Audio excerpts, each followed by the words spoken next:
On 6 August 2024, Ukrainian forces attacked the Kursk Oblast.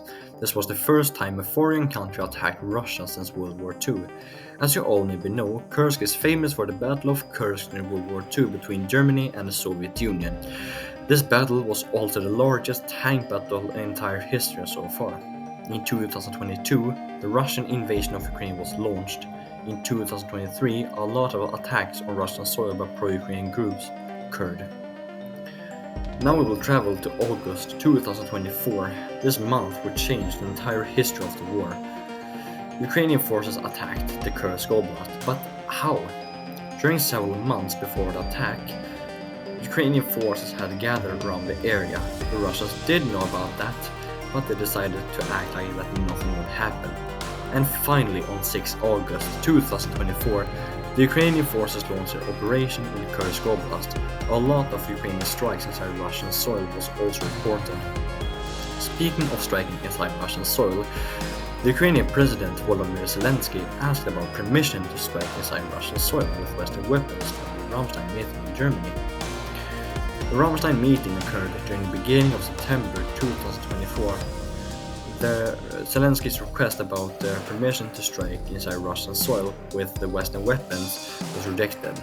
This was because if Ukraine would be allowed to strike inside Russian soil with Western weapons, it could start a major conflict between NATO and Russia. And Russia had a lot of nukes, and if Russia would use these nukes because of such a thing, it could be extremely dangerous. So that's why the Western world rejected Zelensky's request about permission to strike inside Russian soil with Western weapons.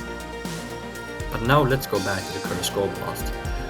On 15th August 2024, about 9 days after the attack was launched, Ukraine created a military administration of occupied lands in the Kursk Oblast. The capital of the new military administration was the newly captured city of Suja.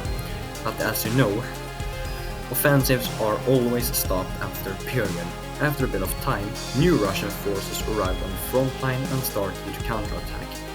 They took back several lands that they had lost during the Ukrainian attack on 6 August 2024. But now many of you may ask yourself, what did Ukraine expect? Many sources have said that the Ukrainians launched their attacks on Kursk Oblast to distract the Russian forces from the Donbas area. Speaking of the Donbas area, harsh fighting is going on in the Donbas. The Russian offensive against the major city of Pokrovsk in the western part of the Donetsk area continues. Russia actually moved some of its forces from the Donbas area to the Kursk Oblast, but it did not help the Ukrainians to slow down the Russian offensives in the Donbas area. To summarize the whole situation, after about 2.5 years, Ukrainians launched their own invasion of Russia. After over 2 years of Ukrainians defending on their own territory, the Ukrainians invaded Russia. Thank you so much for watching and subscribe to the channel. I will write in the community what the next video would be,